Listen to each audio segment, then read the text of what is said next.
Então, hoje nós vamos dar continuidade à aula da semana passada, em que nós falávamos sobre elementos da narrativa.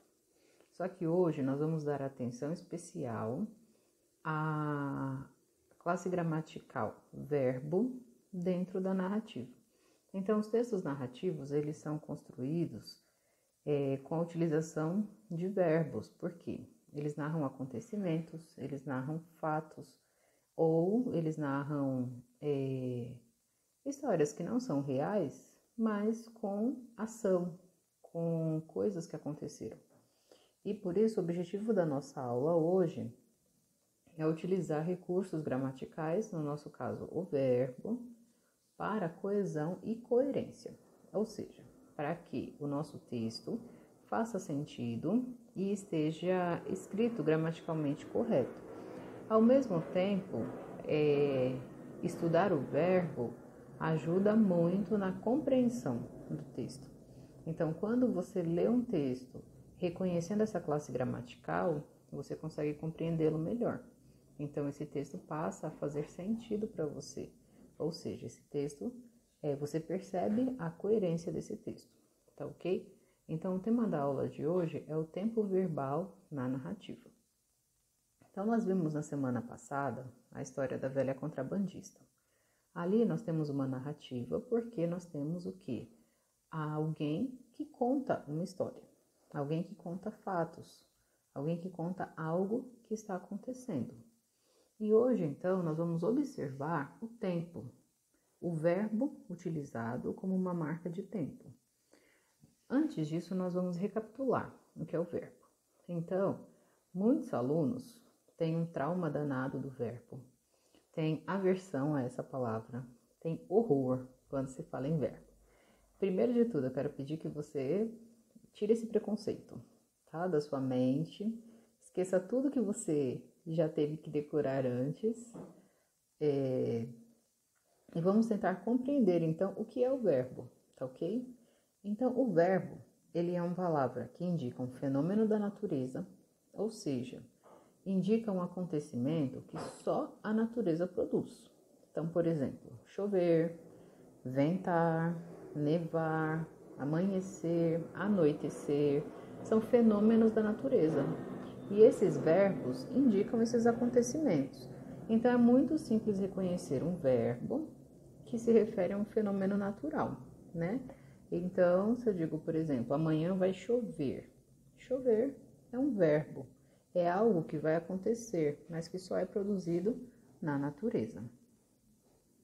Depois disso, nós também temos verbos como palavra que faz a ligação entre o sujeito e o seu estado. Sujeito é sempre de quem eu estou falando numa frase, numa oração, tá certo? É o assunto da minha fala. E o estado do sujeito é uma característica dele. Então, vamos relembrar aí os adjetivos. Uma qualidade, um defeito, a dimensão, alguma coisa que caracteriza esse sujeito. Então, por exemplo, lá no texto, a velhinha era muito esperta. Então, eu estou falando de quem? Da velhinha. A velhinha é o sujeito. Muito esperta. Qual é a característica dessa velhinha? Esperta. E que palavra está ligando aí a velhinha? A palavra era. Então, era é um verbo que não está indicando uma ação. Nessa frase não está acontecendo nada. Quando eu digo a velhinha era muito esperta, nesta oração eu tenho o quê? Eu tenho apenas a informação da característica da velhinha. Então, o verbo está fazendo esse serviço aí, tá ok? O fiscal da alfândega ficou desconfiado. Não tem nenhum acontecimento aí. Aí nós temos o quê? Alguém e o seu estado. Fiscal da alfândega, desconfiado. Que palavra está ligando os dois? Ficou. Então, ficou também é um verbo. Se você tiver dificuldade com essas duas definições, não entre em pânico agora, porque nós vamos retomar, tá? Hoje nós vamos dar ênfase à terceira definição do verbo, aí, a terceira classificação dele. Porque o verbo é uma palavra que indica ação. O que é uma ação? É algo que pode ser realizado, é um acontecimento. Então, o que a velhinha fez? Qual foi a ação da velhinha? Ela montou. Foi algo que a velhinha fez, ela montou na lambreta e foi embora. Qual é a outra ação da velhinha? Ela foi. Então, verbo é uma palavra que indica ação. Eu quero que hoje você se atenha principalmente a essa classificação do verbo. Palavra que indica ação. Tá ok? E então, que nós temos essa definição, nós vamos observar o tempo do verbo na narrativa. Ou seja, no texto que conta uma história.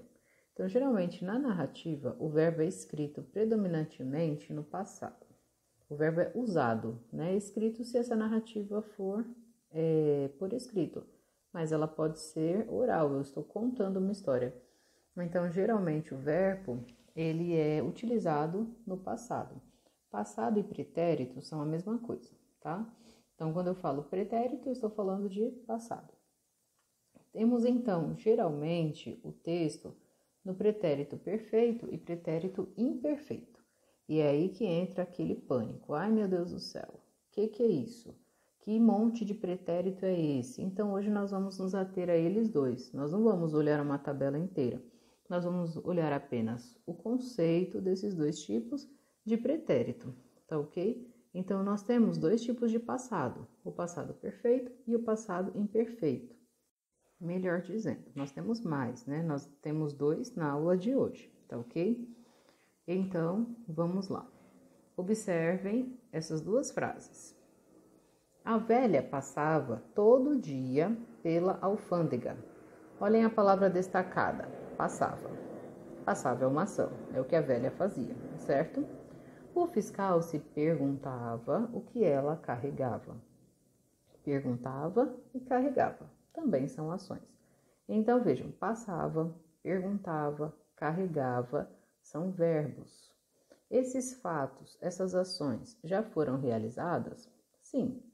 Então, essas ações estão no passado, ou seja, no pretérito. Até aqui tudo bem? Vamos para a próxima observação.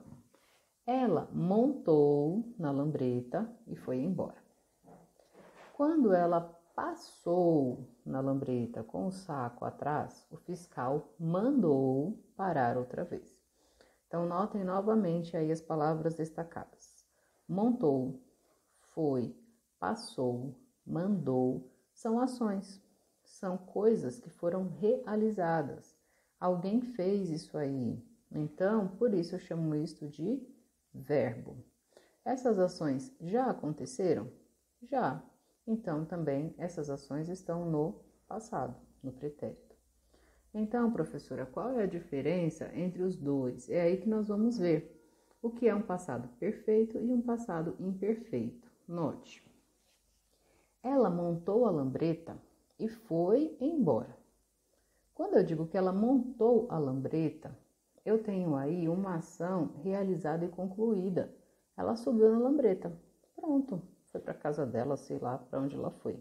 Ela foi embora dali. Quando ela passou na lambreta, novamente ela passou, ou seja, a ação já foi realizada e foi concluída. Começou e terminou. É um passado concluído. Então, quando o passado é concluído, eu chamo esse passado de perfeito. Então, ele recebe esse nome justamente por isso, porque ele já está terminado, acabado, não tem mais nada a se fazer ali. O pretérito imperfeito, ele dá uma outra ideia, note. A velha passava todo dia pela alfândega. O fiscal se perguntava. Quando eu uso os verbos neste passado, eu dou a ideia do quê? Eu dou uma ideia de repetição de uma ação que aconteceu e continuou acontecendo e aconteceu de novo. Ela não se concluiu. Como ela não se concluiu, eu chamo isso de passado imperfeito, certo? Então, pretérito perfeito expressa um fato ocorrido num momento e que foi totalmente terminado. Então, o fato aconteceu antes desse momento agora, que é o presente, certo? Então, se aconteceu antes do presente, ficou lá atrás, é passado. É um passado que se concluiu. Eu acordei cedo. Pronto, acordei, estou acordada. Ação concluída. Eu acordava cedo. Ah, então eu fazia isso todos os dias. Era um hábito, era uma ação repetida no passado. Aí entra o que então? O pretérito imperfeito. É um fato ocorrido no momento anterior ao atual, né? Então, antes de agora, mas que não foi completamente terminado. Então, o pretérito imperfeito dá uma ideia de ação no passado que era habitual. Pretérito perfeito dá uma ideia de ação no passado que começou e se concluiu, tá certo? Então, notem a diferença. Eu dormi mais tarde. Eu dormia mais tarde. Viram a diferença de efeito? Os dois estão no passado, os dois já aconteceram. Mas quando eu digo que eu dormi, eu estou me referindo a uma ação específica, aconteceu e acabou. Quando eu digo eu dormia, eu estou me referindo a uma ação repetida.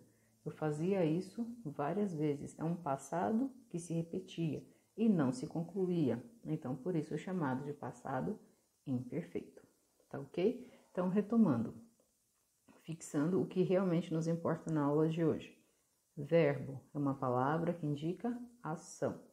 Fato indica acontecimento, tá? No caso da narrativa, os verbos estão predominantemente, ou seja, na maioria das vezes, utilizados nesses dois tempos, pretérito perfeito e pretérito imperfeito. Pretérito perfeito, aconteceu e acabou. Pretérito imperfeito, aconteceu e se repetiu, ele não se concluiu. Então, aí nós temos esses dois tipos de pretérito, tá? Aqui vai um resuminho. Perfeito é qual? Expressa fato ocorrido que foi totalmente terminado. Imperfeito expressa um fato ocorrido que não foi completamente terminado. Então, a velha montou na lambreta. Perfeito. A velha passava todo dia. Imperfeito. Tá ok? Ele comprou uma casa. Perfeito. Ele comprava casas. Imperfeito. Certo? Então, ele comprou uma casa. Pronto, a casa está comprada. Concluiu. Ele comprava casas. Era algo que ele fazia costumeiramente. Ele fazia rotineiramente. Ele fez mais de uma vez. Essa é a ideia. Então, imperfeito. Tá ok? Espero que vocês tenham entendido bem o conceito. Se não, estou à disposição para tirar dúvidas, tá bom? Até a próxima aula.